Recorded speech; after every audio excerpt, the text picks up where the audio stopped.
దేవుని యొక్క మహా ఉన్నతమైన కృపలో వర్ధిల్లుతున్నటువంటి మీ అందరికీ కూడా ప్రభువైన యేసుక్రీస్తు వారి యొక్క ఉన్నత ప్రశస్త అతి శ్రేష్టమైన శుభనామంలో మీ అందరికీ నిండి శుభాభివందనాలు తెలియపరుస్తున్నానండి. అందరూ బాగున్నారని నేను ఆశపడుతూ ఉన్నాను. మీ అందరి నిమిత్తమే నా యొక్క ప్రార్థనలో తప్పకుండా జ్ఞాపకం చేసుకుంటా ఉన్నాను. ఈనాటి వరకు కూడా మనం రాకడ సంబంధిత గుర్తుల మీద, రాకడ సంబంధిత సూచనల మీద అనేక విధాలుగా మనందరం కూడా విశ్లేషించడానికి దేవుడి చక్కటి అనుమతి, అత్యున్నతమైనటువంటి మహా గొప్ప అవకాశాన్ని ఆయన ఇస్తూ వచ్చారు. ఈనాటికి 12 రాకడ గుర్తులు మనం పూర్తి చేసుకుని ఈ రోజున 13వ రాకడ సూచన మీద ఈరోజు పరిశీలించబోతా ఉన్నానండి. చాలా అద్భుతమైనటువంటి విషయాన్ని ఇది మనకు నేర్పించబోతా ఉంది. వాస్తవానికి ఈ 13వ రాకడ సూచన ఎక్కడో కాదు, మన కళ్ళ ముందే నెరవేరుతూ ఉంది. ఏ దేశంలోనో కాదు, మన భారతదేశంలోనే, మరి ప్రాముఖ్యంగా ఈ తెలుగు 2 రాష్ట్రాల్లో ఈ గుర్తు అద్భుతమైనటువంటి రీతిలో నెరవేరుతూ వస్తుందనేటువంటి విషయాన్ని నేను గమనించి ఎంతగానో అప్రమత్తమయ్యి మీ అందరినీ కూడా అప్రమత్తం చేయలేనటువంటి ఆలోచనతో నేను ముందుకు వెళ్ళడానికి ఇష్టపడుతున్నానండి. ఇంతకీ ఏంటి ఆ రాకడ గుర్తు అనే దానికంటే కూడా మొట్టమొదటిగా ప్రాముఖ్యంగా ప్రధానంగా ఒకసారి మన ప్రకటన గ్రంథం 3వ అధ్యాయంలో 3వ వచనంలో ఉన్నటువంటి ఒక విషయాన్ని నేను తెలియజేసి నేను ముందుకు వెళ్ళడానికి ప్రయత్నం చేస్తాను. చూడండి, ప్రకటన గ్రంథం 3వ అధ్యాయం 3వ వచనము. ఇగో చాలా క్లియర్గా, నీవేలాగ ఉపదేశము పొందితువో, ఎలాగ వింటువో జ్ఞాపకం చేసుకుని దాని గైకొనుచు మారు మనసు పొందుము. నీవు జాగరూకుడివై ఉండని ఎడల నేను దొంగవలే వచ్చేదను, ఏ గడియన నీ మీదకి వచ్చేదనో నీకు తెలియదు అనేటువంటి మాట వాక్యంలో రాయబడి ఉంది. ఏ గడియన నీ మీదకి వచ్చేదనో అది నీకు తెలియదు అనేటువంటి విషయం రాయబడిందా? లేకపోతే ఏ గడియన నీ మీదకి వస్తానో నేను తెలియజేస్తాను, లేకపోతే ఏ గడియన నువ్వు ఎదుర్కోవాల్సి వస్తుందో అది కూడా నీకు ముందుగానే తెలియపరుస్తాను అనే మాట అక్కడ రాయబడలేదు. కానీ స్పష్టంగా రాయబడినటువంటి మాట ఏంటో తెలుసా? ఏ గడియన నేను నీ మీదకు వచ్చేదనో అది నీకు తెలియదు కనుక నువ్వు అనుక్షణము కూడా ఏమై ఉండాలి? జాగరూకుడివై ఉండాలి. ఎప్పుడు కూడా మెలకు కలిగి ఉండాలి. ఏ సమయంలో దొంగ వస్తాడా అనేటువంటి అప్రమత్తం, జాగ్రత్తను వహించాలి అనేటువంటి విషయాన్ని లేఖనాల్లో దేవుడు మాట్లాడుతూ ఉన్నాడు. అయితే ఇది 13వ రాకడ సూచన అండి అంటే కాదు, కానీ దీన్ని ఎందుకు నేను చూపించవలసి వచ్చింది అనేది ఆఖరికి మీ అందరికీ అర్థమవుతుంది. ఇప్పుడు 2వ పేతురుకు రాసినటువంటి పత్రికలో దేవుని యొక్క రాకడ సంబంధిత సూచన గుర్తు అనేటువంటిది అద్భుతమైనటువంటి రీతిలో రాయబడింది. చూడండి, 2వ పేతురుకు రాసినటువంటి పత్రిక 3వ అధ్యాయము 3వ వచనం చదువుతున్నాను. చూడండి, అంత్య దినములలో అపహాసుకులు అపహసించుచూ వచ్చి తమ స్వకీయ దురాశల చొప్పున నడుచుకొనుచు ఆయన రాకడను గూర్చిన వాగ్దానం ఏమాయను అనేటువంటి ప్రశ్నలు వేస్తారంట. దేవుడు వాగ్దానం చేసిన రీతిగా ఆయన వస్తాను అన్నటువంటి మాట ఏమైంది? దేవుని యొక్క రాకడ ఇంకా జరగలేదే, దేవుని యొక్క రాకడ ఇంకా నెరవేరదా, ఇంతకీ ఆయన వస్తాడా రాడా అనేటువంటిది ఎక్కువగా వినబడుతుందంట. దేవుని యొక్క రాకడ దినాలు సమీపించినప్పుడు అంత్య దినాల్లో ఎక్కువగా వినబడేటువంటి ఒక విషయం ఏంటంటే, దేవుని రాకడ మీద ఎక్కువ జోకులు మొదలవుతాయంటండి. దేవుడు రాకడ సంబంధించినటువంటి ఆ వాగ్దానం ఏమైంది? వస్తానన్నవాడు రాలేదేంటి, ఆయన వస్తాడా లేక ఏదన్నా అన్నట్టుగా చాలా అవహేళన చేస్తూ, చాలా అపహసిస్తూ, చాలామంది చాలా కామెడీగా ఈ దేవుని 2వ రాకడ గురించి మాట్లాడేటువంటి వ్యక్తులు ఎక్కువ అవుతారు అనేటువంటి విషయం చాలా స్పష్టమైనటువంటి రీతిలో లేఖనాల్లో కనబడతా ఉందండి. కాబట్టి ఇది ఒక అద్భుతమైనటువంటి రాకడ సంబంధిత సూచన అంటాను. ఈ విషయంలో చాలామందికి ఈ మాట మనకు అర్థం కాక ఈ విషయం చాలామంది తప్పుగా అర్థం చేసుకునేటువంటి కారణాన్ని బట్టి చాలామంది తప్పుపోయేటువంటి అవకాశం ఉందంటానండి. మళ్ళీ చెప్తా ఉన్నాను, చూడండి, దేవుని రాకడ సంబంధిత గుర్తుల్లో అద్భుతమైన గుర్తు ఏంటి తెలుసా? దేవుని రాకడ గురించి కామెడీ ఎక్కువైపోద్ది, దేవుని రాకడ గురించి జోకులు వేసే వాళ్ళు ఎక్కువైపోతారు. వస్తానన్నటువంటి వ్యక్తి ఇంకా రాలేదేంటి, ఎప్పటికి 2000 సంవత్సరాలు అవుతూ ఉంది, ఇంకా దేవుని రాకడ జరగలేదే, ఇంకా మీరు కనిపెట్టుకుంటూ అమాయకులుగానే బైబిల్ దేవుణ్ణి ఆరాధిస్తారా? వదిలి వచ్చేయండి. ఎంతకాలం దేవుని రాకడ కొరకు ఎదురు చూస్తారు? ఎంతకాలం దేవుని యొక్క రాకడ కొరకు మీరు ఇంకా కనిపెట్టుకుంటారో? ఆయన వచ్చేది లేదు, చేసేది లేదు, రండి మన వైపుగా, మన ధర్మం వైపుగా వచ్చేయండి అనేటువంటి బోధలు కూడా ఎక్కువ పడతాయంటే మీరు నమ్మండి నమ్మకపోండి. నేను ఇందాక స్టార్టింగ్లో చెప్పినట్టుగా ఈ రాకడ సూచన ఏదో దేశంలోనో లేకపోతే ఎక్కడో జరుగుతా లేదు. ప్రస్తుతం మన దేశంలో ఈ 2 తెలుగు రాష్ట్రాల్లో ఈ రాకడ సూచన నెరవేరుతుందంటే మీరు నమ్ముతారా? రీసెంట్గా ఒక ఇంటర్వ్యూ జరిగింది. అంటే రాధా మనోహర్ దాస్ గారితో ఒక ఇంటర్వ్యూయర్ ఒక వీడియో చేస్తూ ఉన్నటువంటి సమయంలో నాకు ఫోన్ చేయవలసి వచ్చింది. ఫోన్ చేశారు, మాట్లాడాను. పెట్టేసిన తర్వాత ఆయన మాట్లాడిన మాటని కానీ మీరు గమనిస్తే మీకు అర్థమవుతుంది. దేవుడు వచ్చేస్తున్నాడు, ఏసే వచ్చేస్తున్నాడు అని చెప్పి అంటూ ఆయన చాలా అవహేళనగా మాట్లాడారు. ఆయన ఒకలే కాదు, చాలా సంవత్సరాల కాలం నుంచి కూడా కరుణాకర్ సుగ్నా గారు కూడా ఎక్కువగా ఈ 2వ రాకడ గురించి జోకులు వేస్తూ ఉంటారు. మీరు విన్నారో లేదో, నేనైతే చాలాసార్లు విన్నాను.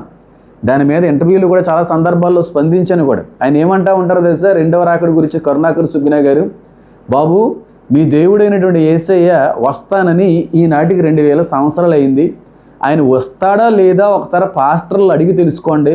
లేదా ఏమన్నా 2వ రాకడ ఏమన్నా పోస్ట్ పోన్ చేసుకున్నాడని అడిగి తెలుసుకోండి అని చెప్పి చాలా సందర్భాలను వ్యంగ్యంగా అపహాసం చేస్తూ అవహేళనకు గురి చేస్తున్నటువంటి సందర్భాలు కూడా లేకపోలేదు. గుర్తుందా లేదా మీకు?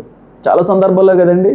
చాలామంది క్రైస్తవ్యానికి వ్యతిరేకంగా పోరాడుతున్నటువంటి వ్యక్తులు కావచ్చు, చాలామంది బైబిల్ని తప్పుపట్టాలి అనేటువంటి ఆలోచనతో ఉన్నటువంటి వ్యక్తులు కావచ్చు, చాలామంది దేవుడు యేసుక్రీస్తు వారే కాదు అన్నటువంటి ఒక ఆలోచన భావనలో వెళ్ళేటువంటి వాళ్ళు కావచ్చు. ఈ మధ్యకాలంలో మరింత ఎక్కువగా వినబడేటువంటి వార్త ఏదన్నా ఉందంటే 2వ రాకడ జరగదో, 2వ రాకడ నెరవేరదో, 2వ రాకడంతా కూడా ఒక ఫేక్ డాక్ట్రిన్, అది ఆయన రాడో అని చెప్పి మాట్లాడేవాళ్ళు. అది పోస్ట్ పోన్ అయింది, ఒకసారి మీ యేసయ్యని అడిగి కనుక్కొని తెలుసుకోండి అని చెప్పి జోకులు వేసేవాళ్ళు ఎంతమంది పుట్టుకొస్తున్నారండి? ఎప్పుడన్నా ఆలోచించారా?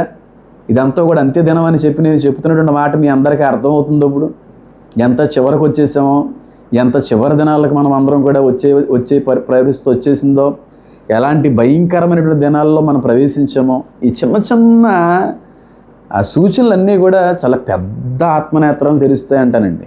అందుకే నేను మొదటి నుంచి కూడా చెప్తా ఉన్నాను, ఈ అంత్య దినాల్లో తప్పకుండా అందరం కూడా నేర్చుకోవలసిన విషయాలు ఏమన్నా ఉన్నాయంటే రాకడ గుర్తులే. చూడండి, ఇవన్నీ కూడా మన కళ్ళ ముందు కనబడట్లేదా? రాధా మనోహర్ దాస్ గారు కావచ్చు, కరుణాకర్ సుగ్నా గారు కావచ్చు, లలిత్ కుమార్ గారు కావచ్చు, ఇలాంటి ఎంతోమంది ఈ మధ్యకాలంలో ఎక్కువగా మాట్లాడుతున్న ఏకైక మాట ఏదైనా ఉందంటే 2వ రాకడ అనేది అబద్ధం, 2వ రాకడ అనేటువంటిది జరగదు. 2000 సంవత్సరాల నుంచి కూడా చెబుతూనే ఉన్నారు ఈ పాస్టర్లు మిమ్మల్ని మోసం చేస్తున్నారో, ఆ దేవుడు రాడో, యేసయ్య రాకడ పోస్ట్ పోన్ అయింది అనే మాటలన్నీ కూడా ఎవరి కోసం రాయబడ్డాయి అంటారు? ఎవరి కోసం అక్కడ దేవుడు రాసి ఉంచాడంటారు? ఆలోచిస్తున్నారా? ఎంత భయంకరమైనటువంటి సమయానికి, దినాలకి మనం అందరం కూడా వచ్చేసామో. కాబట్టి అంత్య దినాల్లో ఇలాంటి బోధలు ఎక్కువ వస్తాయంట, చాలా జోకులు ఎక్కువ పెరుగుతాయంట. గుర్తుపెట్టుకోండి, ఈ మాటను మళ్ళీ చెప్తా ఉన్నాను. ఎందుకో ఇప్పటివరకు అయితే ఏదో కొంత మొత్తంలో మాత్రమే ఇలాంటివి మనం చూడగలిగాం, కానీ ముందు రోజుల్లో అంటే ఫ్యూచర్ డేస్లో ఈ 2వ రాకడ గురించి చాలా జోకులు ఎక్కువైపోతాయి. ఎందుకంటారా? ఈనాటి వరకు ప్రస్తుత రోజుల్లో 2వ రాకడ గురించి బలంగా నొక్కి విస్తారంగా నిర్విరామంగా మాట్లాడుతున్నటువంటి వ్యక్తులు చాలా తక్కువ మంది, అందులో నేను ఒకడిని. 2వ రాకడ గురించి ఎక్కువగా మాట్లాడుతున్నటువంటి వ్యక్తిని. కానీ ప్రస్తుత పరిస్థితులు అన్నీ చూస్తున్నప్పుడు చాలామంది విశ్వాసులకి, సేవకులు కూడా అర్థమవుతుంది, అమ్మో దేవుని యొక్క రాకడ సూచనలన్నీ కూడా కళ్ళ ముందు కనబడతా ఉన్నాయని. ముందు రోజుల్లో ఖచ్చితంగా సేవకులు కూడా అందరూ, అన్ని మినిస్ట్రీస్ కూడా, అన్ని డాక్టరీన్స్ కూడా, అన్ని డినామినేషన్స్ కూడా ఎక్కువగా మాట్లాడుకునేటువంటి విషయం ఏదన్నా ముందు రోజుల్లో వస్తే అది 2వ రాకడ గురించే ఎక్కువ మాట్లాడుకుంటారు. ఎప్పుడైతే క్రైస్తవ జనాంగం ఎక్కువగా 2వ రాకడ గురించి బోధించడం అనేటువంటిది మొదలు పెడుతుందో, మరి సిద్ధపడుతున్నటువంటి వ్యక్తులను తప్పించాలనే ఆలోచన సాతానుగాడు కలిగి ఉన్నాడు కనుక వాడు ప్రయత్నం కూడా చేస్తూ ముందుకు వెళ్తాడు. దాని అర్థం ఏంటో చెప్తాను చూడండి. ఇప్పుడైతే ప్రస్తుతం 2వ రాకడ గురించి నిర్విరామంగా మాట్లాడేటువంటి 2 తెలుగు రాష్ట్రాల్లో ఉన్నటువంటి సేవకుల్లో ఒక సేవకుడిని బలంగా మాట్లాడే వ్యక్తిని. కానీ ముందు రోజుల్లో ఈ 2వ రాకడ గురించి ఎక్కువ మంది పాస్టర్లు మాట్లాడతారు, ఎక్కువ మంది విశ్వాసులు ఈ భావజాలంలోకి వచ్చేస్తారు. అలాంటప్పుడు ఏ సత్యాన్ని అయితే మనం ప్రకటిస్తున్నామో అదే సత్యానికి విభిన్నమైన వ్యతిరేకమైనటువంటి బోధలు కూడా పడతాయి. ఆ బోధలే 2వ రాకడ మీద ఎక్కువగా జోకులు వేసేటువంటి వాళ్ళు పుడతారు. 2వ రాకడ అనేటువంటిది కల్పితం అనేటువంటి విధంగా మాట్లాడేటువంటి వ్యక్తులు పుట్టుకొస్తారు. రెండవ రాకడంతా కూడా అపోహ అనేటువంటి ఒక భావంలోకి తీసుకుని వచ్చే ప్రయత్నాలు చేస్తారు. రెండవ రాకడ మీద ఇంకా వివక్షగా చూపిస్తూ విచక్షణారహితంగా ఎంత దారుణాతి దారుణంగా అవహేళన చేస్తారంటే, ఎంత అపహాసకులు పుట్టుకొని వస్తారంటే, ఎంత కామెడీ, ఎంత జోకులు దీని గురించి పుట్టిస్తారంటే, మీరు ఈ మాటని ఈ రోజుని సమయం ముందు వినేటువంటి వాళ్ళందరూ కూడా నా మాట ఆ రోజున మీరు అందరూ జ్ఞాపకం చేసుకుంటారు. ఇది నేను చెప్తున్నటువంటి మాట కాదండి. స్వయంగా పేతురు అభిషిక్తుడు ఆత్మవశుడై మాట్లాడినటువంటి ప్రవచనం ఏంటో తెలుసా? అంత్య దినాల్లో యేసుక్రీస్తు ప్రభు వారి యొక్క రెండవ రాకడ వాగ్దానం ఏమైంది అనేటువంటి అపహాసకులు చాలామంది పుడతారు, జోకులు వేసేటువంటి వాళ్ళు చాలామంది పుడతారు. నాకు తెలియక అడుగుతూ ఉన్నాను, ఇది క్రీస్తుని ఎరగని వాళ్ళు, బైబిల్ తెలియని వాళ్ళు, రెండవ రాకడ మీద సరైనటువంటి అవగాహన లేని వాళ్ళు, అన్యులు ఈ విధంగా మాట్లాడుతున్నారంటే దానికి ఒక అర్థం ఉంటుందండి. ఖచ్చితంగా దానికి ఒక అర్థం ఉంటుంది. ఎందుకంటే వాళ్ళకి తెలియదు పాపం, కనుక వాళ్ళు ఆ విధంగా మాట్లాడుతున్నారంటే దానికి ఒక అర్థం అనేది ఉంది. కానీ వాక్యం తెలిసి యేసుక్రీస్తు ప్రభు వారి దేవుడిని తెలుసుకుని రాకడనేటువంటిది తప్పకుండా జరుగుతుంది అనేటువంటి ఆ విశ్వాసంలో కొనసాగుతున్నటువంటి క్రైస్తవులే ఈనాటి కాలంలో దేవుని రెండవ రాకడ ఇప్పుడప్పుడే జరగదలే అని అంటుంటే, వీరికి ఆ బయట అన్య జనాంగానికి పెద్ద తేడా ఏమన్నా ఉందంటారా? కాదంటారా? నేనైతే మాత్రం ఇంత కష్టం ఏముందిలే, ఆ కష్టంలో సహాయము, సహకారం, ఓపిక, శక్తి అంతా కూడా నా దేవాదేవుడు ఇస్తూ ఉన్నాడు అనుకోండి. ఆయనకే మహిమ.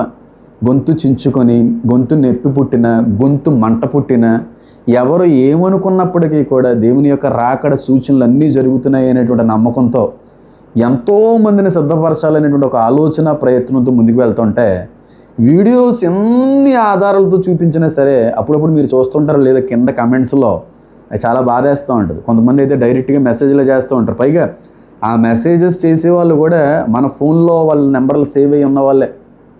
ఏమంటున్నారు తెలుసా? అన్న, దేవుని రాకడ ఇప్పుడప్పుడే జరగదన్న, దేవుని రాకడ నెరవేరడానికి ఇంకా చాలా సూచనలు ఇంకా వెయిటింగ్లో ఉన్నాయన్న, ఇప్పుడప్పుడే దేవుని రాకడ నెరవేరదన్న, మీరు కొంచెం కంగారు పడుతున్నారేమో, ఒకసారి పరిశీలించుకోండి అన్న అని చెప్పి అంటుంటే అది బాధపడవలసిన విషయం కాదంటారా? ఇది పైగా అన్య జనాంగం నుంచి వచ్చేటువంటి మాటలు కాదండి. స్వయంగా క్రీస్తుని అంగీకరించినటువంటి, క్రీస్తు యొక్క రాకడకు సిద్ధపడవలసినటువంటి వారుగా ఉన్నటువంటి వాళ్ళే ఈ మధ్యకాలంలో ఎక్కువగా మాట్లాడుతున్న మాట, రెండవ రాకడ ఇప్పుడప్పుడే కాదండి, రెండవ రాకడ ఇప్పుడప్పుడే జరగదండి, మీరు ఇంకా భయపడవలసిన అవసరం లేదండి అన్నటువంటి మాటలను బట్టి ఎంత విచారాన్ని వ్యక్తపరుస్తున్నానో చెప్పమంటారా? పెద్ద పెద్ద బోధకులు, పేరుగాంచినటువంటి ఆ బోధకులు కూడా ఈ విధమైన మాటలు మాట్లాడుతున్నారు. ఇవన్నీ కూడా మీరు కూడా వినే ఉంటారు, కాదంటారా? చెప్పండి. భయపడకండి అంట, ఇప్పుడప్పుడే జరగదంట. వీళ్ళు ఈ యొక్క భావన ఏంటంటే అండి, చాలామంది రెండవ రాకడని తప్పుగా అర్థం చేసుకున్న కారణాన్ని బట్టి అది అపార్థమైంది అంటున్నానండి. సేవకులు కూడా అపార్థమైంది. ఎందుకో చెప్పమంటారా? రాకడల్లో రెండు ఉన్నాయి. అది వాక్యానుసారంగా ఆలోచిస్తే మీకు అర్థమవుతుంది. ఒకటి రహస్యంగా వచ్చి తన ప్రియ సంఘాన్ని కొనిపోయేటువంటి రాకడ, రెండవది బహిరంగంగా స్వయంగా తన పాదాన్ని ఒలివల కొండ మీద మోపేటువంటి రాకడ. ఈ రెండు రాకడల్లో ఒకటే అనుకుంటుంటారు కొంతమంది. ఈ రెండు రాకడలకి 7 సంవత్సరాల గ్యాప్ అనేటువంటిది కనబడుతుంది. రహస్య రాకడ జరగకుండా బహిరంగ రాకడ జరగదు. ఎందుకు ఈ మాట మాట్లాడుతున్నానంటే, అందరూ బహిరంగ రాకడకు ముందు నెరవేరవలసిన 666 ముద్ర, 3 యెరూషలేము యొక్క నిర్మాణం, అంత్యక్రీస్తు యొక్క పరిచయం, ఇదంతా జరగకుండా దేవుని యొక్క రాకడ రాదనే ఆలోచనలో వాళ్ళు ఉన్నారు. కానీ రహస్య రాకడకి, సమయానికి, గుర్తులకి సంబంధమే లేదండి. నేను మళ్ళీ చెప్తున్నాను చూడండి, సంబంధమే లేదు. రహస్య రాకడికి సంబంధం లేదు గుర్తులతో, రహస్య రాకడికి సమయంతో సంబంధం లేదు. అందుకే అంటున్నాడు కదా ఆయన, ఏ సమయమును నేను వచ్చేదనో అది నీకు తెలియదు కనుక నీవు జాగరూకుడివై ఉండాలి, కనిపెట్టుకుంటూ ఉండాలి. దొంగవలే వస్తాను ఆయన మాట్లాడుతున్న మాట అర్థం చేసుకోలేని క్రైస్తవ జనాంగాన్ని బట్టి ఎంతమంది మోసగించబడుతున్నారో చెప్పమంటారా? ఎంతమంది దారి తప్పిపోయేటువంటి వ్యక్తులు కనబడుతున్నారో చెప్పమంటారా? ఇప్పుడు కరుణాకర్ సుగ్నా గారు, లలిత్ కుమార్ గారు, రాధా మనోహర్ దాస్ గారు ఇలా జోకులు వేస్తూ దేవుని యొక్క రాకడ ఇంకా రాలేదేంటి, ఇంకా టైం పడుతుందిలే, ఇంకా పోస్ట్ పోన్ అయిందిలే, జరగదులే అంటే దానికి ఒక అర్థం ఉందండి. కానీ క్రీస్తుని అంగీకరించినటువంటి మనమే ఇప్పుడప్పుడే దేవుని రాకడ రాదండి, మీరు ఏమీ భయక్రాంతులు అవ్వవలసిన పని లేదండి, మీరు ఏమీ కంగారు పడవలసిన పని లేదండి, ఇంకా నెరవేరవలసినవి చాలా నెరవేరాలండి అన్నటువంటి మాటలను బట్టి బాధ కలగట్లేదంటారా? నేను అందుకే ఎప్పుడూ కూడా మాట చెప్తూ ఉంటాను. మా దైవజనులు పారాసామ్యాల గారు కూడా ఈ మాట ఎక్కువగా చెప్తూ ఉంటారు. అందరూ బోధకులు కాదు, అందరు బోధలో కాదు అంటూ ఉండేవారు. నిజం అనిపిస్తూ ఉంటుంది. కీర్తన గ్రంథంలో కూడా గ్రంథకర్త అదే మాట్లాడారు కదా, అపహాసకులు కూర్చుండి చోట ఏం చేయొద్దన్నాడు ఆయన. కూర్చోకండి. నేను మళ్ళీ చెప్తున్నాను చూడండి, మనం ఎప్పుడూ కూడా సంఘ సహవాసం కలిగి ఉండాలి. మన తోటి సంఘ విశ్వాసితో కూడా మనం మంచి సహవాసం కలిగి ఉండాలి. వాళ్ళు ఏ డినామినేషన్స్కి వెళ్తున్నా, వాళ్ళు ఏ ఇతర చర్చెస్కి వెళ్తున్నా, వాళ్ళు పాస్టర్లు వేరైనా మనం అందరం కూడా కలిసే ఉండాలి. కానీ ఎప్పుడైతే వాక్య వ్యతిరేకమైనటువంటి బోధ ఇతర విశ్వాసుల్లో కనబడుతుందో వారి యొక్క సహవాసానికి మనం చాలా దూరంగా ఉండడానికి ప్రయత్నం చేయాలంటాను. ఎందుకంటే సహవాసమును బట్టి కూడా సత్యం పాడైపోయేటువంటి అవకాశం ఉంది.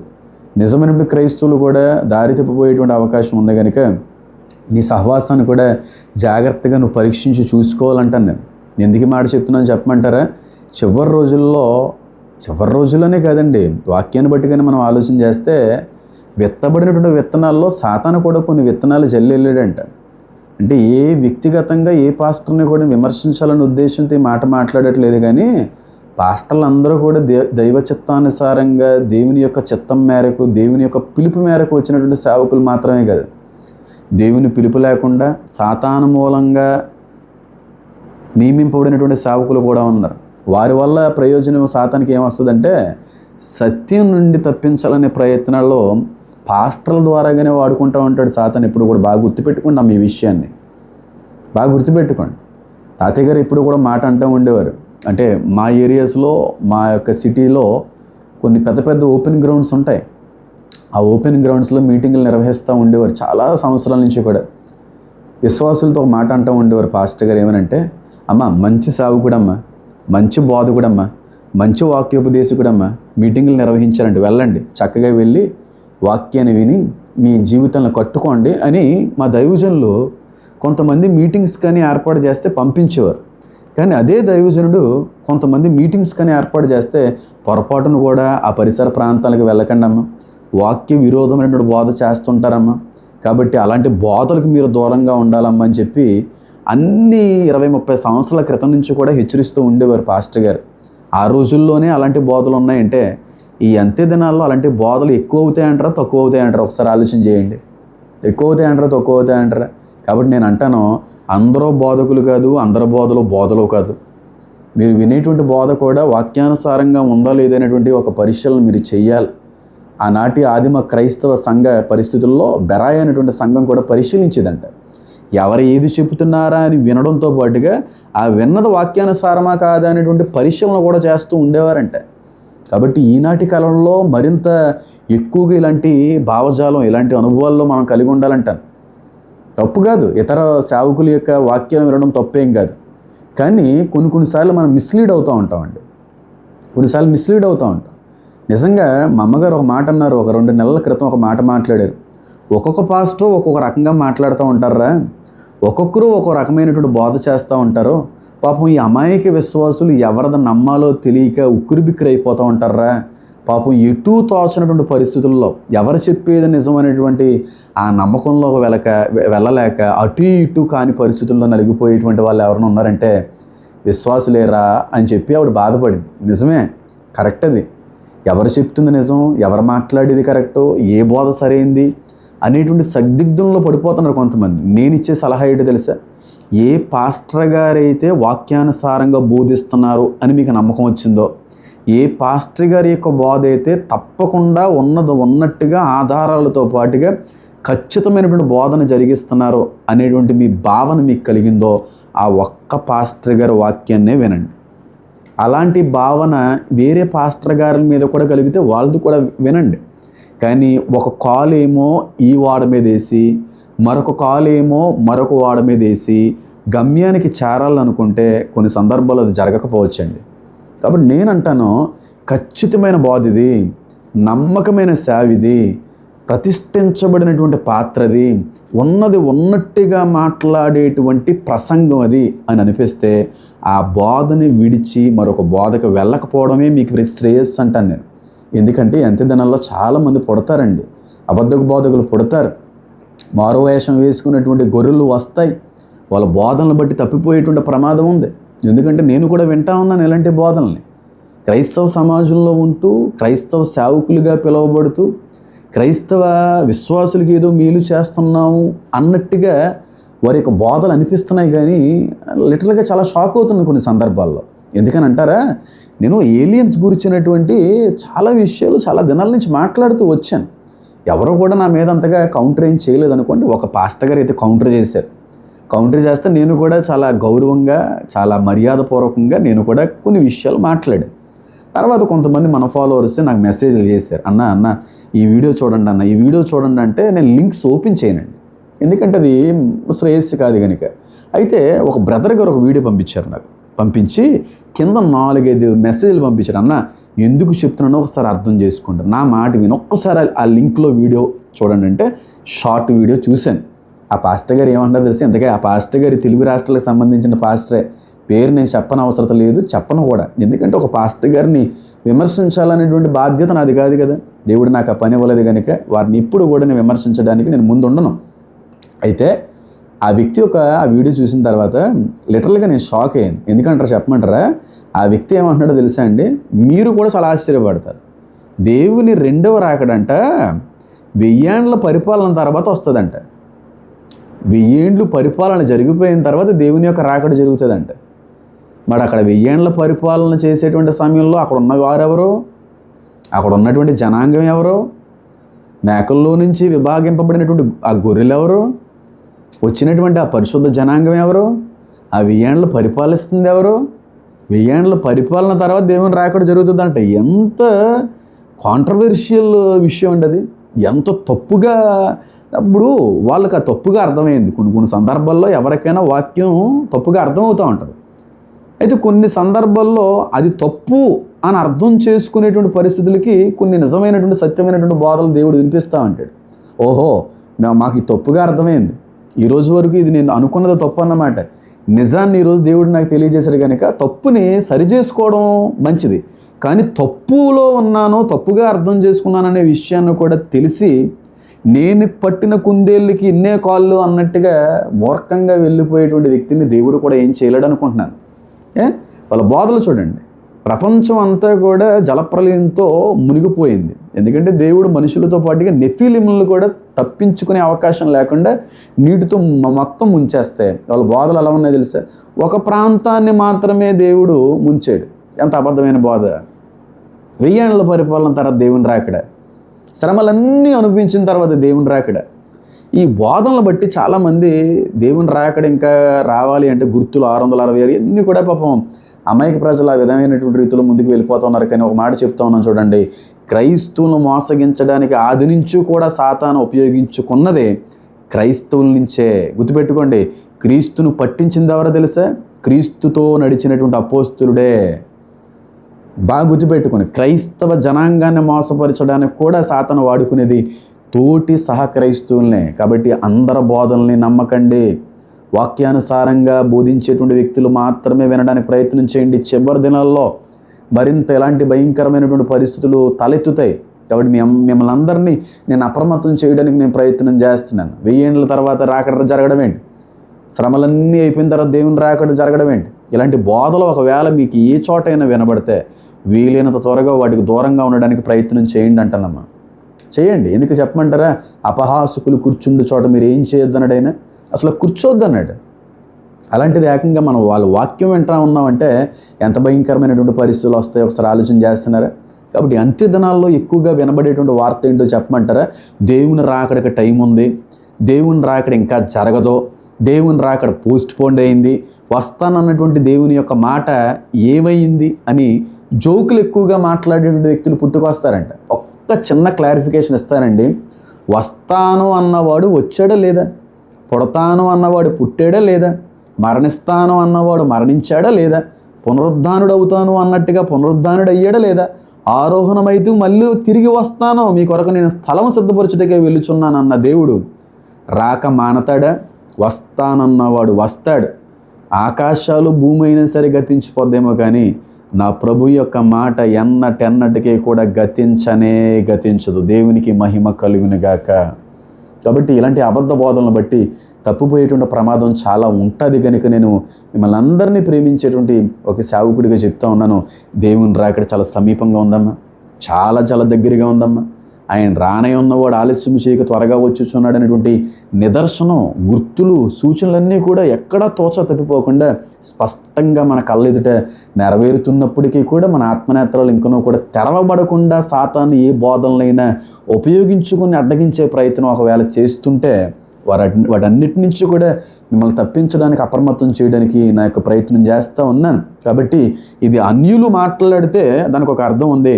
క్రైస్తవ సమాజంలోనే కొంత పేరుగాంచినటువంటి సావుకులు ఈ విధమైనటువంటి మాటలు మాట్లాడుతుంటే అది ఎంత ఇబ్బందికరమైన పరిస్థితి. 2090 ఉంటాడు ఒక ఆయన పాస్టర్ గారు, 2070 వరకు దేవుని రాకడ రాదంటారు. ఆ సమయం ఎవరికి తెలియదండి. కానీ జాగరూకుడివే మనం ఉండాలి. ఈ రాత్రికి దేవుని రాకడ వస్తే, నేను ఇలా మాట్లాడుతున్నప్పుడు, ఈ వీడియో మీరు చూస్తున్నప్పుడు దేవుని యొక్క రాకడ వస్తే, నిద్రలో దేవుని రాకడ వస్తే, జాబ్ చేస్తున్నప్పుడు దేవుని రాకడ వస్తే, కుటుంబంతో గడుపుతున్నప్పుడు దేవుని రాకడ వస్తే ఏంటి పరిస్థితి అనేటువంటి ఆలోచన మనల్ని అనుక్షణము కూడా శబ్దంలోకి నడిపిస్తూ ఉంటుంది. అందుకే కదా ఆయన అన్నాడు, ఇద్దరు పొలంలో పనిచేస్తున్నారు, ఇద్దరేమో తిరగలు విసురుతూ ఉన్నారు, ఇద్దరు పడుకున్నారు. ఇదంతా కూడా ఎవరెవరి బాధ్యతలు, ఎవరెవరి పనులు చేసుకుంటున్నప్పుడు అప్రమత్తంగా సిద్ధంగా ఉన్నటువంటి వాళ్ళు ఎత్తబడ్డారే. అక్కడ బుద్ధి కలిగినటువంటి కన్యకలు కూడా ఎత్తబడ్డారు. బుద్ధి లేని కన్యకలు ఏం చేశారు? ఎత్తబడలేదు, విడవబడ్డారు. ఎందుకంటారు? వాళ్ళ సిద్ధపాటు లేదు. వారు జాగరూకులే దేవుని యొక్క ఆ పెళ్లి కుమారుని యొక్క రాకడ కొరకు కనిపెట్టుకోలేకపోయారు, అశ్రద్ధ చేశారు, అప్రమత్తంగా ఉండలేకపోయారు. ఇంకా రాడలే, ఎప్పటికే ఆలస్యమైంది కనుక ఇంకా కొంత ఆలస్యం జరుగుతుందిలే, ఒకవేళ వచ్చేలా ఉంటే ఎవరన్నా అరుస్తారులే, మనకు వినిపిస్తారులే, మనకి తెలియజేస్తారులే, ఇంకా జరగవలసిన టైం ఉందలే, ఇంకా బోర శబ్దం మనకు వినబడలేదులే అని చెప్పి అలా కొంచెం నిద్రలోకి వెళ్ళిపోయారు. ఇలాగా వచ్చి సిద్ధంగా ఉన్న వాళ్ళందరినీ కూడా తీసుకుని వెళ్ళిపోయాడు దేవుడు. సిద్ధపాటు అనేటువంటిది ఒక రోజు, ఒక టైము, ఒక సందర్భానికి సంబంధించింది కాదండి. సిద్ధపాటు అనేటువంటిది ప్రతి క్షణము కూడా క్రీస్తుని ఆరాధించేటువంటి క్రైస్తవుడు కలిగి ఉండవలసింది. ప్రతి క్షణము కూడా కలిగి ఉండాలండి. నిద్రలో నేను రాత్రి పడుకునే ముందు కూడా చిన్న ప్రార్థనలో జ్ఞాపకం చేసుకునే మాట, ప్రభువా ఈరోజు రాత్రికి మంచి నిద్ర ఇస్తూ ఉన్నాం, సంతోషమే, చక్కటి మెలుకును కూడా ప్రసాదిస్తావు, నేను నమ్ముతున్నాను. కానీ రాత్రికే రాకడ వస్తే నిద్రలోనే దేవ మీ రాకడ ఎదురైతే ఎత్తబడగలిగేటువంటి స్థితి నన్ను జ్ఞాపకం చేసుకోండి ఆయన, నన్ను జ్ఞాపకం చేసుకోండి. ఇంకో చిన్న విచారకరమైన విషయం తెలిస్తే వాళ్ళని ఏమి నేను కించపరచాలని, బాధ పెట్టాలని మాట్లాడట్లేదు. కానీ చాలామంది మెసేజ్లు, చాలామంది కమెంట్స్ చేస్తూ ఉన్నారు, మేము దేవుని రాకడలో ఎత్తబడులాగున మా కోసం ప్రార్థన చేయండి. దేవుడి రాకలో ఎత్తబడడానికి ప్రార్థన ఉపయోగపడదండి. మన మనస్సాక్షి, మన వ్యక్తిగత సాక్ష్య జీవితం, మన పరిశుద్ధత మన ఎత్తబడేటువంటి స్థితిలోకి తీసుకువెళ్తా తప్ప ప్రార్థన దేవుని రాకల్లో ఎత్తగలిగేది కాదు. ప్రార్థన చేస్తే మీరు ఎత్తబడరు. మీ జీవితాన్ని సరి చేసుకుంటే, రక్షణ పొందుకుంటే, మారు మనసులోకి నడిపించబడితే మీరు ఎత్తబడతారు. అంతేగాని నువ్వు ఎత్తబడడానికి, దేవుని యొక్క రాకడలో కొనుక్కోవడానికి మరొక వ్యక్తి యొక్క ప్రార్థన ఉపయోగపడదు. పాపం మీకు తెలియక ఆ విధంగా అడుగుతున్నారేమో. నన్ను రాకడ కొరకు సిద్ధపరచబడాలనే ప్రార్థన చేయండి, మంచిది, సంతోషంగా ప్రార్థన చేద్దాం. ప్రభువా వాళ్ళు వృద్ధి చేయండి, వాక్యం ద్వారా వాళ్ళ జీవితాలను కట్టండి, అనేక మందికి దీవెనకరమైన రీతిలో వాళ్ళ జీవితాలని నడిపించండి ప్రభువా అని ప్రార్థన చేయమంటే దానికి ఒక అర్థం ఉంది. కానీ నేను రాకడలో ఎత్తబడులాగానే ప్రార్థించండి, అది జరగదండి. దయించి విషయాన్ని గమనించుకోండి. అపహాసకులు పుడతారంటే, చాలా జోకులు వేసేటువంటి వాళ్ళు కూడా వస్తారంట. మీరు ఈ మధ్యకాలంలో ఎక్కువగా వింటూ ఉన్నారు. ఒకప్పుడు క్రైస్తవుడు, కానీ క్రైస్తవ్యాన్ని విడిచిపెట్టి మళ్ళీ పాత ధర్మానికి వెళ్ళిపోయినటువంటి వ్యక్తులు చాలామంది పుడతా ఉన్నారు కదండి. వాళ్ళు పెట్టుకున్నటువంటి పేర్లు కూడా ఎక్స్ క్రిస్టియన్స్ అంటే ఒకప్పుడు మేము క్రైస్తవులము, ఇప్పుడు కాదు, మేము మారాం, లేదంటే మా ధర్మం దగ్గరికి మళ్ళీ వచ్చాం అని చెప్పి ఒకప్పుడు క్రైస్తవులుగా ఉన్నటువంటి వ్యక్తులే మారిపోయి మళ్ళీ పాత జీవితానికి వచ్చేసి ఎక్స్ క్రిస్టియన్స్గా పిలువబడేటువంటి వ్యక్తులు చాలామంది ఉన్నారు. వీళ్ళందరినీ ప్రభావితం చేసేటువంటి బోధలు ఎవరి? పాస్టర్ గారి బోధలే కాదే, ఎవరి బోధలయ్యి? చాలామంది ఉన్నారు. వాళ్ళ పేర్లు నేను ప్రస్తావించాలని అనుకోవట్లేదు, ఎందుకంటే వాళ్ళే చెప్పారు, అన్న మీ వీడియోలు చూసిన తర్వాత నిజాన్ని తెలుసుకున్నాము, బైబిల్ ఎంత దుర్మార్గమైనదో, బైబిల్లో ఎన్ని తప్పులు ఉన్నాయో, బైబిల్ దేవుడు ఎందుకు దేవుడు కాదో మీరు చెప్పిన వీడియోలు చూసిన తర్వాత మాకు అర్థమైందన్నా, ఈ రోజున మళ్ళీ మేము గర్వాపస్ అయ్యామన్నా అని చెప్పి వాళ్ళు చెప్తున్న మాటలు బట్టే నేను అందుకే అంటున్నాను. ఇప్పుడు ఎవరైనా ఒక క్రైస్తవుడు ఒక అన్యుడు కలిసి డిబేట్ చేస్తున్నాడు అనుకోండి, ఒక ఇంటర్వ్యూ చేస్తున్నారు అనుకోండి, దాన్ని చూడండి, దాన్ని వీక్షించండి, దాని నుంచి నేర్చుకోవలసినటువంటి ఆధ్యాత్మిక విషయాలు ఏమన్నా ఉంటే నేర్చుకోండి. అంతేగాని కొంతమంది పని కట్టుకొని ఇంక అదే పనిగా క్రైస్తవ్యాన్ని తప్పుపట్టడానికి, బైబిల్ని తప్పు అని చూపించడానికి, క్రీస్తు దేవుడు కాదని చెప్పి రుజువుపరచడానికి శతవిధాలా ప్రయత్నించేటువంటి వ్యక్తులు ఉంటారు. అలాంటి వారి యొక్క వీడియోస్కి దూరంగా ఉండండి. అలాంటి వారి యొక్క మాటలకు దూరంగా ఉండండి. ఎందుకంటే అది బైబిల్ చెప్తా ఉంది. అపహాసుకులు కూర్చుండే చోట మీరు కూర్చోకండి. కీర్తనలు 1వ అధ్యాయం 1వ వచనం 3వ భాగంలో కనబడతా ఉంది, లాస్ట్ సెంటెన్స్లో. కాబట్టి ఆ విధమైనటువంటి వీడియోస్ చూస్తున్నప్పుడు కూడా సాతానుగడికి మనకి ఎలాంటి ఆలోచన పుట్టించవచ్చు. నిజమే కదా, ఆ వ్యక్తి కూడా చెప్పేది నిజమే కదా, ఆ వ్యక్తి మాట్లాడుతున్నటువంటి దానిలో కూడా సత్యం ఉంది కదా, ఆ వ్యక్తి కూడా ఆధారాలతో మాట్లాడుతున్నాడు కదా, నిజమేనేమో, మనం కూడా ఒకసారి ఆలోచిద్దామని చెప్పి ఆ వ్యక్తి యొక్క వీడియోస్ ఒక 2-3తో పాటుగా 30కి వెళ్ళారు అనుకోండి. ఒకవేళ మీరు బలహీనలు అయితే ఖచ్చితంగా తప్పిపోతారు. ఒకవేళ మీరు బలవంతులైతే వెంటనే ఆ వ్యక్తి చేసేటువంటి ఆ కౌంటర్కి రీకౌంటర్ ఇవ్వగలిగేటువంటి సమాధానం పరిశుద్ధాత్మ దేవుడు వెంటనే మీకు అనుగ్రహిస్తాడు, కాదంటారా? కాబట్టి అలాంటి వ్యక్తుల యొక్క వీడియోస్ చూడవలసిన అవసరం లేదండి క్రైస్తవ విశ్వాసులకి. ఆల్రెడీ మీరు చూడక నమ్మి ఉన్నారు, రక్షించబడ్డారు. క్రైస్తవ సంబంధమైనటువంటి ఆ భావజాలంలో, క్రైస్తవ సంబంధమైనటువంటి ఆ బోధల్లో మీరు ఉత్తీర్ణులు అవునట్లుగా, వృద్ధి చెందినట్లుగా మీ ప్రయాసం అనేటువంటిది ఉంటే దానికి ఒక అర్థం ఉంటుంది. అంతేకాని క్రీస్తుని దూషించేటువంటి ఇదే పనిగా పెట్టుకున్నటువంటి వ్యక్తుల యొక్క వీడియోస్ చూడడం వల్ల మీరు తప్పిపోతారేమో, జాగ్రత్త. ఎందుకంటే ఏర్పాటులో ఉన్నవారు సైతం తప్పిపోతారంటే చివరి రోజుల్లో బైబిల్ సెలవిస్తూ ఉంది. మొదటివారు కడపటివారుగాను, కడపటివారు మొదటివారు అగుదురు అనేటువంటి మాట కూడా అంత్య దినాల్లో నెరవేరుతుందని వాక్యం స్పష్టంగా తెలియజేస్తూ ఉంది. కాబట్టి మన విశ్వాసం ఏంటి, ఎలాంటి బోధలు మనం వినాలి, ఎలాంటి బోధలను మనం అనుసరించాలి అనేటువంటి ఒక ఆలోచన విధానంతో మనం ముందుకు వెళితే అది చాలామందికి శ్రేయస్సు కలుగుతుంది. ఎందుకంటే వాక్యం సెలవిస్తూ ఉంది, రాకడ మీద జోకులు ఎక్కువ అవుతాయి. వాళ్ళ స్వలాభేపేక్షతో, వాళ్ళ స్వార్థ ప్రయోజనాల కొరకై ఇలాంటి మాటలు పుట్టించే వాళ్ళు అవుతారు. కాబట్టి ముందు రోజులు ఇలాంటివి ఎక్కువైపోతాయి. పైగా పాస్టర్లు ఈ విధమైనటువంటి మాటలు కానీ పలికిన మనం ఆశ్చర్యపడక్కర్లేదు. ఎందుకంటే వాడు కూడా గురుగులు అనేటువంటివి జల్లి వెళ్ళాడు. అవన్నీ కూడా అపవాది సంబంధమైనటువంటి సేవలు, అపవాది సంబంధమైనటువంటి బోధలు. వీరు అని నేను అనడానికి కానీ మాట్లాడడానికి నేను సరిపోను, కానీ పరిశీలించండి అమ్మా. చివరికి నేను కూడా ఈరోజు ఉన్నట్టుగా రేపటి రోజున ఉండకపోవచ్చేమో, నేను కూడా అపవాది యొక్క కుయుక్తిలో పడిపోవచ్చేమో, నేను కూడా సత్యానికి దూరం అయిపోవచ్చేమో, నేను కూడా వాస్తవానికి పూర్తిగా భిన్నంగా చాలామందిని తప్పించేటువంటి స్థితిలో సాతానుగా నన్ను వాడుకుంటే మీ జీవితాలు ఏమవుతాయి? కాబట్టి నన్ను కూడా, నేను చెప్పేటువంటి సందేశాలను కూడా విని ఈయన చెప్పేదే కరెక్ట్ అన్నట్టుగా ఉండడం కూడా మంచిది కదండి. నా మాటలు కూడా ఎంతవరకు వాక్యానుసారంగా ఉన్నాయి అనేటువంటి ఒక ఆలోచన పరిశీలన చేయడం అనేటువంటిది కూడా మంచిది. నిజంగా చెప్తున్నాను, చివరి రోజుల్లో క్రీస్తు రాకడ కొరకు కనిపెట్టుకున్నటువంటి మనకే కొన్నిసార్లు అనుమానం రావచ్చేమో, నాకే రావచ్చేమో. నేనేమి అతీతుడిని కాదు కదా, నేనేమి దైవాది సంభూతుడిని కాదు కదా, నేను కూడా ఒక సాధారణమైనటువంటి మానవుడినే కదా, నేను కూడా శోధించబడుతుంటాను కదా. కాబట్టి నేనంటాను, మనకు కూడా అనుమానం పుట్టించవచ్చు సాతానుగాడు పుట్టించి ఇంతగా నేను గొంతు చించుకొని ఏడుస్తూ చెప్పానే, ఎంతోమంది ప్రయాస కొరకు, ఎంతోమంది ప్రయోజనం కొరకు ప్రయాసపడ్డానే, దేవుడు రాకడ అదుగో ఇదిగో అని చెప్తూనే ముందుకు వెళ్ళానే. కానీ చూడండి, ఎంత నమ్మకంతో చెప్పిన ఈ రోజున దేవుడు రాకడ వచ్చేటువంటి ఆనవాళ్ళు ఏం కనబడట్లేదులే అని అనుమానం నాలోనే రావచ్చేమో.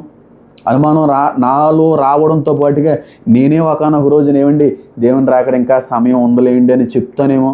కాబట్టి మీరు ఎప్పుడూ కూడా నన్ను నమ్మకండి, నన్ను వెంబడించకండి, బైబిల్ని నమ్మండి, బైబిల్ని వెంబడించండి. బోధలు మారచ్చేమో, బోధకులు మారచ్చేమో, దేవుని వాక్యం ఎప్పటికీ కూడా మారదండి. మళ్ళీ చెప్తున్నాను, పాస్టర్లో మార్పు రావచ్చు, బోధల్లో మార్పు రావచ్చు, ప్రసంగాల్లో మార్పు రావచ్చు, వాక్యంలో మార్పు రానివ్వడైనా. ఆకాశాలు భూములైనా గతించిపోతాయి, కానీ ఆయన మాట ఎన్నటెన్నటికీ కూడా గతించిపోదని వాక్యం చాలా స్పష్టమైన రీతిలో తెలియపరుస్తోంది. నేను మళ్ళీ చెప్తున్నాను చూడండి, చాలామంది తప్పిపోతారు, సేవకులు తప్పిపోతారు, విశ్వాసులు తప్పిపోతారు. ఎందుకంటే రాకడ అనుకున్న సమయానికి రాలేదు అనేటువంటి ఒక అపనమ్మకంతో, ఒక అవిశ్వాసంలోకి మనం నడిపించబడిన కారణాన్ని బట్టి కూడా ఈ విధమైన ప్రమాదాలు జరిగే పరిస్థితులు ఉంటాయి. కాబట్టి సేవకుల వల్ల తప్పిపోయే వాళ్ళు ఉంటారు, అపహాసకుల వల్ల తప్పిపోయే వాళ్ళు ఉంటారు, విశ్వాసుల్లోనే ఒక అపనమ్మకం రావడాన్ని బట్టి కూడా తప్పిపోయేటువంటి వాళ్ళు వస్తారు. కనుక చాలా అప్రమత్తంగా ఉండవలసినటువంటి అవసరం ఉందండి. జాగ్రత్తగా గమనించండి. నేను మాత్రం ఒక మాట చెప్తానండి, శ్రమల తర్వాతే దేవుని రాకడ జరుగుతుందని ఎవరన్నా బోధించిన, దేవుని రాకడికి ఇంకా చాలా సమయం ఉంది అనేటువంటి బోధలు ఎవరన్నా బోధిస్తున్నా, 1000 ఏళ్ల పరిపాలన తర్వాత దేవుని రాకడ వస్తుంది అనేటువంటి మాటలు ఎవరైనా సరే బోధిస్తున్నా, వారికి వీలైనంత దూరంగా ఉండడానికి ప్రయత్నం చేయండి. వీలైనంత దూరంగా. నిజంగా చెప్తున్నాను, ఈరోజు వరకు నేను చాలా నమ్మకంగా పనిచేస్తున్నాను. ఈరోజు వరకు కూడా ఉన్నట్టుగా మాట్లాడే సేవకుడు నేను వాడబడతా ఉన్నాను. ఒకవేళ రేపు రోజున నా వాక్యంలో మార్పు వస్తే, నా యొక్క బోధలో మార్పు వస్తే, నా ప్రసంగాల్లో మార్పు వస్తే, నా వ్యక్తిగత జీవితంలో మార్పు వస్తే, అన్నిటిలో మార్పు అనేటువంటిది మీరు కానీ గమనిస్తే, ఏంటి పాస్టర్ హేమన్ గారు అప్పుడు చేసినటువంటి బోధకి ఇప్పుడు చేసినటువంటి బోధకి చాలా డిఫరెన్స్ కనబడతా ఉంది. అప్పుడేమో నిస్వార్థంగా పనిచేసేవాడు, ఇప్పుడు చూడండి డబ్బు మనిషి అయిపోయాడు.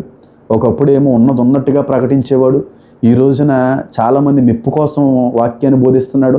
అనేటువంటిది ఏదైనా నాలో కనబడినా నా వీడియోస్ చూడకండి, నన్ను అన్సబ్స్క్రైబ్ చేసేసి వీలైనంత దూరంగా ఉండడానికి ప్రయత్నం చేయండి. ఒకవేళ నా వాక్యంలో మార్పు వచ్చిన, నా విశ్వాసంలో మార్పు వచ్చిన, నా సాక్ష్యంలో మార్పు వచ్చిన, నా భావజాలంలో మార్పు వచ్చిన, నా క్రియల్లో మార్పు వచ్చిన, చివరికి నేనే మారిన, నన్ను విడిచిపెట్టి వాక్యాన్నే పట్టుకోండి. ఎందుకంటారా, ఎవరో ఎప్పుడు మృంగుదమా అని చెప్పి అపవాది గర్జించి సింహం వల్లే తిరుగుతూ ఉంటాడంట.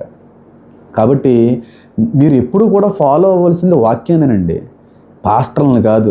పాస్టర్లో మార్పు రావచ్చండి, వస్తుందని నేను అనట్లేదు. నేను అంత బలహీనుండి కాదు, అపవాదికి నేను చోటిచ్చే అంత అమాయకుడిని అయితే కాదు. దేవుడితోనే ఉంటాను, దేవుడిలోనే కట్టబడతాను, నమ్మకంగానే వెళ్తాను అనేటువంటి ఆ విషయంలో నమ్మకంగా వెళ్తూ ఉన్నాను. కానీ జాగ్రత్త పడండి అంటాను. చాలా అబద్ధ బోధలు పుట్టుకొస్తాయి, చాలా అబద్ధ బోధకులు పుట్టుకొస్తారు. ఇదంతా కూడా వాక్యంలో స్పష్టమైన రీతిలో తెలియజేయబడినటువంటి విషయాలే, కొత్త విషయాలు ఏమి నేను చెప్పట్లేదు. కాబట్టి రాకడ సంబంధిత గుర్తుల్లో ఒక అద్భుతమైనటువంటి గుర్తు ఏదన్నా ఉందంటే, ఎంతోమంది అపహాసుకులు పుడతారంట.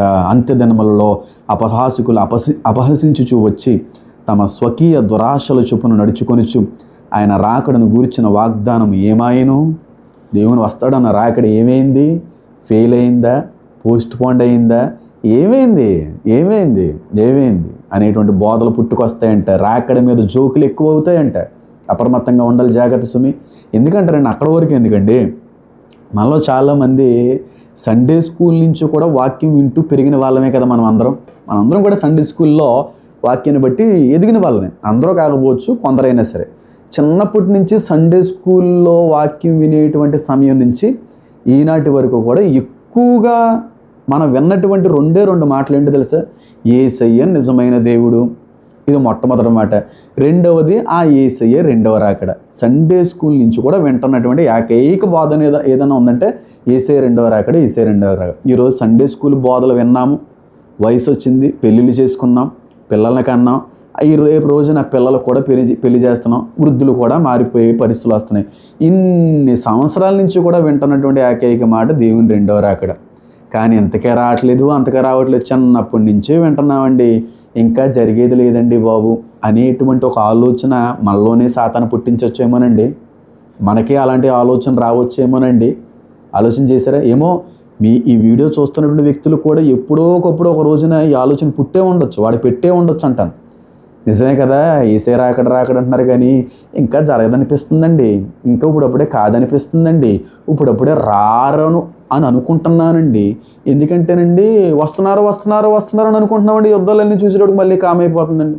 ఆయన వచ్చేస్తున్నాడు అని అనుకుంటున్నాం, కానీ తర్వాత రోజుకి అంతా కూడా నిశ్శబ్ద వాతావరణం కనబడుతుందండి. కాబట్టి ఇంకా రాడేమో అని మనకు అనిపిస్తుందండి అని అనుకునే ప్రమాదంలో కూడా సాతాను మిమ్మల్ని పాడేస్తారు. జాగ్రత్త సుమి, పడిపోకండి అమ్మ. దేవుని రహస్య రాకడికి, సూచనలకి, సమయానికి సంబంధం లేదు. జాగరూకుడివై మనం ఉండాలి. దొంగ వలె ఆయన వస్తాడు, తన ప్రియ సంఘాన్ని తను కొనిపోతాడు. 7 ఏండ్లు ప్రేమ విందులు మనందరినీ కూడా కూర్చోబెడతాడు ఆయన.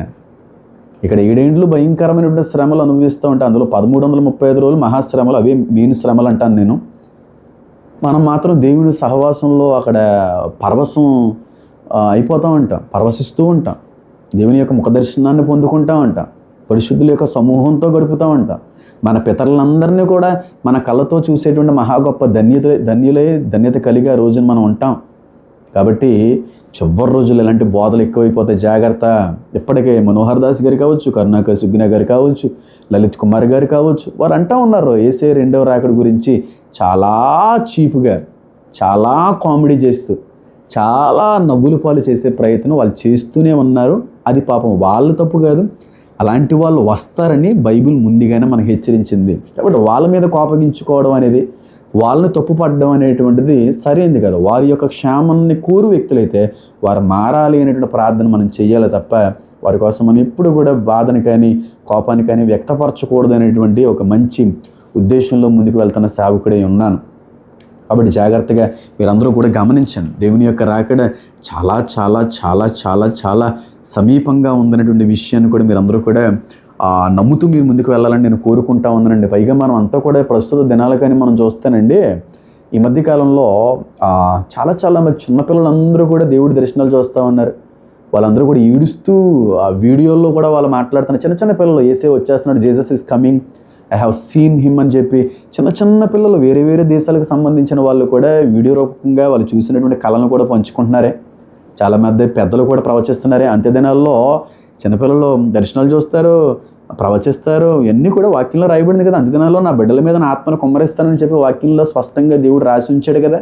కాబట్టి దీని అంతటి బట్టి మనకు అర్థం కావాల్సింది ఏంటి, ఇవి అంత్యదినాలండి. చివరి రోజుకి మనం అందరం కూడా వచ్చేసామండి. ఇంకా ఇంకా ఇంకా అనుకుంటే కాదండి, అది కుదరదండి. ఎందుకంటే మనిషి రోజు రోజుకి పాడైపోతున్నాడు, మరింత విపరీత బుద్ధి కలిగిన వాడిగా మారిపోతున్నాడు. కాబట్టి అలాంటి స్థితి వచ్చేంత వరకు కూడా దేవుడు ఉంచడనేటువంటి ఒక బలమైనటువంటి నమ్మకంతో మీ అందరినీ కూడా హెచ్చరిస్తున్నాను.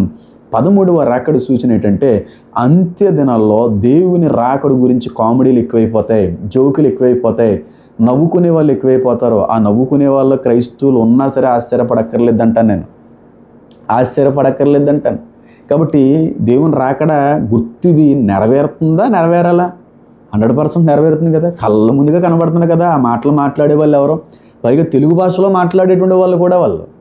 కాబట్టి ఇది ఇంకా ఎక్కువైపోద్దండి, ఇంకా ఎక్కువైపోద్ది. ఎందుకంటే పాస్టర్లు అందరూ రాకడ గురించి బోధించడం అనేది ఎక్కువ అవుతుంది. ఎక్కువగా పెరిగిన తర్వాత అపవాది కూడా దాన్ని కామెడీగా, ఫాల్స్గా, ఫెయిల్డ్గా చూపించడానికి జోక్స్ కూడా ఎక్కువ అవుతూ ఉంటాయి. కాబట్టి అపవాదికి పొరపాటును కూడా అవకాశం ఇవ్వకండి, చోటు ఇవ్వకండి. ఏ ఒక్క సేవకుడు బోధని పట్టుకొని మీరు ముందుకు వెళ్ళకండి, వాక్యాన్ని మాత్రమే పట్టుకోండి. రేపు రోజున నన్ను కూడా మీరు పరిశీలించవలసిన అవసరం వస్తుంది. నా మాటను బట్టి కాదు, వాక్యం ఎంతవరకు ఏం చెప్తుంది అనే ఆలోచనలోకి మీరు అందరూ కూడా నడిపించబడాలి అనేటువంటి ఉద్దేశంతో నా యొక్క ప్రయత్నం. నా సంఘస్థులు కూడా అది చెప్తున్నాను. నేను ఇప్పుడు కూడా చెప్తూ ఉంటాను, మీ అందరి ముందు ఈ విధంగా నేను మాట్లాడకపోవచ్చు, కానీ ఈ రోజు ఉన్నట్టుగా నేను కానీ రేపు రోజున ఉండకపోతే, నా ప్రవర్తనలో ఏదైనా మార్పులు అనేటువంటి వస్తే, ఈ రోజు వరకు ఏది కూడా స్వార్థపూరితమైనటువంటి ఆలోచన లేకుండా నిస్వార్థంగా దేవుడి పరిచర్య చేసుకొని వచ్చాను. డబ్బుల గురించి ఎప్పుడూ కూడా మాట్లాడలేదు, కానుకల గురించి ఎప్పుడూ కూడా ప్రస్తావించలేదు. కాబట్టి ఇదే రీతిలో నేను ఉంటే సంతోషమే. ఒకవేళ నా జీవితంలో మార్పు వచ్చిన, నా సాక్ష్యంలో ఎక్కడన్నా తప్పిపోయినా, నా బోధలో ఎక్కడైనా సరే మార్పు లేనటువంటివి ఏమన్నా కనబడినా, ఈ చర్చికి రాకండి అని సంఘస్థులకి ఇప్పుడు చెప్తూ ఉంటాను నేను. అయ్యో కాదండి, ఎంతైనా మా పాస్టర్ గారు కదండి, మా పూర్వీకుల నుంచి ఉన్నటువంటి సేవ కదండి అని ఎప్పుడు అనుకోకుండా అమ్మా, నేను ఎప్పుడు చెప్తున్నాను, మరి పూర్వీకుల నుంచి ఉన్నటువంటి చర్చని వెళ్ళకండి, మందిరానికి దగ్గరగా ఉన్నటువంటి చర్చని అస్సలు వెళ్ళకండి. బైబిల్కి ఎంత దగ్గరగా ఉంది ఆ చర్చి యొక్క బోధ, ఆ సేవకుడి యొక్క విధానం అని వెళ్ళండి. అంతేగాని ఇంటికి దగ్గరగా ఉన్న చర్చిలకి వెళ్ళకండి, మా పూర్వీకుల నుంచి వెళ్తున్నటువంటి చర్చిలని వెళ్ళకండి. బైబిల్కి దగ్గరగా ఉన్నటువంటి చర్చిలకు మాత్రమే వెళ్ళండి. ఈ చివరి రోజుల్లో మరి తప్పకుండా ఇది మీరు అందరూ కూడా జ్ఞాపకం చేసుకోవాల్సిన అవసరం ఉందంట. అదే చెప్తున్నాను విశ్వాసులకు నేను. మార్పులు చేర్పులు ఏమన్నా వాక్యంలో కానీ, విశ్వాసంలో కానీ, బోధల్లో కానీ నాలో కనబడతాయి. ఎన్ని సంవత్సరాల నుంచి మీరు వస్తున్న వారని ఈ చర్చ్ మాని వెళ్ళిపోండి. నిరభ్యంతరంగా ఈ మాట నేను ఎన్నిసార్లైనా, ఎంతమంది ముందైనా చెప్పడానికి సిద్ధంగా ఉన్నాను. కాబట్టి ఇలాంటివన్నీ జరుగుతున్నప్పుడు మనం సిద్ధపడవలసిన అవసరం ఉందండి. రాని ఉన్నవాడు ఆలస్యం చేయక రాబోతున్నాడండి. స్పష్టమైనటువంటి రీతిలో ఆధారాలు, సూచనలు, గుర్తులు అన్నీ కూడా నెరవేరుతున్నాయి. ఇంకా టైం పడుతుంది. ఇప్పుడప్పుడే రాదులేనటువంటి బోధలు ఏమన్నా ఒకవేళ మీకు వినబడితే మీరందరూ కూడా అప్రమత్తమై జాగ్రత్త పడి, అమ్మో ఇలాంటి బోధలు వస్తాయని బైబిలే చెప్పింది. పాస్టర్ హేమాన్ గారు కూడా చెప్పారు. ఇలాంటి బోధలు పుడుతున్నప్పుడు వింటున్నప్పుడు చాలా దూరంగా ఉండవలసిన అవసరం ఉంది అనే ఆలోచనతో మీరందరూ కూడా ముందుకు వెళ్ళాలని మేలు కోరి మీ అందరి కోసమే ప్రార్థించేటువంటి ఒక సేవకుడిగా కోరుకుంటున్నాను. జాగ్రత్తగా ఉండండి. దేవుని యొక్క రాకడ చాలా సమీపంగా ఉంది. మనందరినీ ఆయన జ్ఞాపకం చేసుకుని ఆయనతో పాటుగా తప్పక కొనిపోవును గాక. కాబట్టి అనేక మందికి షేర్ చేయడం వల్ల కూడా ఇలాంటి బోధలు పుట్టుకొచ్చినప్పుడు వాళ్ళు అప్రమత్తం అవ్వడానికి, వాళ్ళందరూ కూడా జాగ్రత్త పడడానికి అవకాశం కల్పించిన వాళ్ళు అవుతారని వీలైతే షేర్ చేయండి, లైక్ చేయండి. ఇంకా చాలా గుర్తులు ఉన్నాయి. వాటి అన్నిటి మీద కూడా అద్భుతమైన విశ్లేషణ చేయడానికి దేవుడి కృప మనందరికీ అనుగ్రహించేలాగానే మీ అనుదాన ప్రార్థనలు కూడా జ్ఞాపకం చేసుకోండి. మరోసారి దేని బట్టి మీ అందరికీ శుభాలు. God bless you all. Amen.